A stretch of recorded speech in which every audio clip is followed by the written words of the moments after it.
Hello and welcome. My name is Biagio Mazza, Pastoral Associate at St. Sabina Parish in Belton, Missouri, and I'm here to welcome you to another Do You Know series question. As we continue our series on the history of the Mass, today's Do You Know question is, do you know what happened to the Mass after the Council of Trent? So it's important to realize that the Council of Trent was called to respond to the Reformers' call for reforms. And the time period that we're talking about now after the Council of Trent is roughly about 400 years, from the end of the Council of Trent in 1563 to the beginning of the Vatican Council, Second Vatican Council in 1962. What happened to the Mass during those 400 years? Well, Trent issued a missal, the Missal of the Council of Trent, in 1570, and it standardized the Mass to such an extent that there were no revisions at all and no changes were allowed. Latin was the official language, and so the Mass was entirely in Latin, and the focus of the Mass was exclusively on the priests. No participation at all on the part of the people. As a matter of fact, the Missal the Missal of the Council of Trent stated that Mass began when the priest was ready. So obviously it really paid no attention to whether there were people present or not. It was all focused on the priest and the priest Mass, so much so that the sanctuary itself became the domain of the priest, that only the priest could enter and no one else. So as we notice, the altar was moved against the wall, and the tabernacle was placed smack dab in the middle of the altar. And there was a great deal of emphasis on the real presence of Christ in the tabernacle, especially, and in the Eucharist, simply because the Reformers had challenged a good bit of the real presence and the understanding of real presence. And so as a result, what happened is they decided that to remove the what we would call the choir stalls and the rood screens, and they shortened the sanctuary to such an extent that now people were much closer to the altar and to the tabernacle and could see it be more visible to them. And as a result, these sanctuaries and altars became elaborately decorated with all sorts of statues and all sorts of metal, golden decorations and so on, sometimes all the way from floor to ceiling. Intended to obviously establish what they call a throne room for Christ.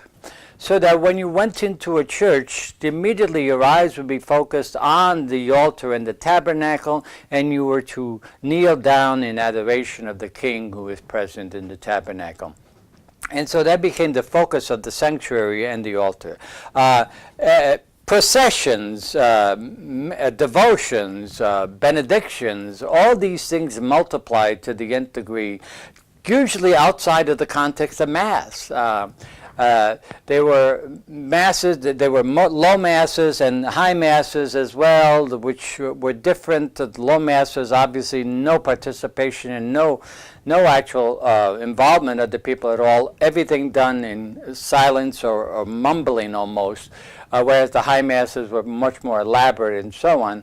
But ultimately, these led to very little, no participation on the part of the people.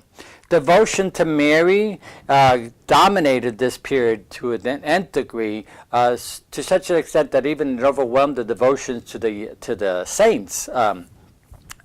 Communion at this particular time, since it was the focus of the priest Mass, communion was given after Mass or at a time separate from Mass, but not during Mass, because the focus was primarily on, this was the priest Mass.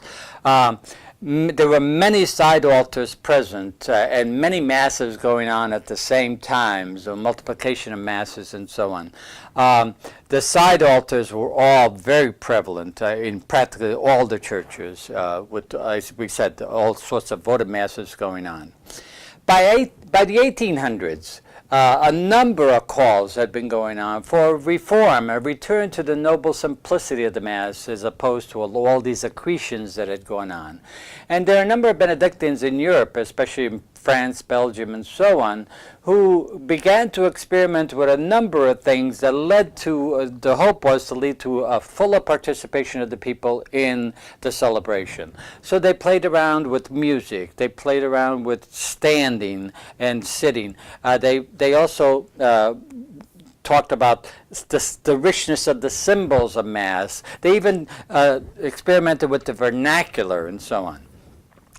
All these things were going on during the 1800s, so much so that in the early 20th century, Pope Pius X in 1903 took liturgical reform seriously and began to encourage frequent reception of the Eucharist during Mass and encourage children to participate and receive communion at an earlier age.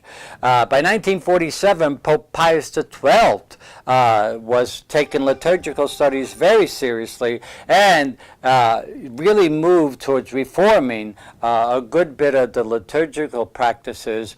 For example, he lifted he relaxed the rules of fasting for communion, as well as allowed evening masses. And in 1955, he revised the entire Holy Week liturgies and services, something that we still use to this very day. And so all these movements will lead to a call for reform that it would eventually come to fruition once Pope Pius XII dies, and in October of 1958, an older man, Pope John the 23rd, is elected, who within less than 3 months after his election will call for a reform of the Church by inviting a call to the Second Vatican Council, what would become the Second Vatican Council.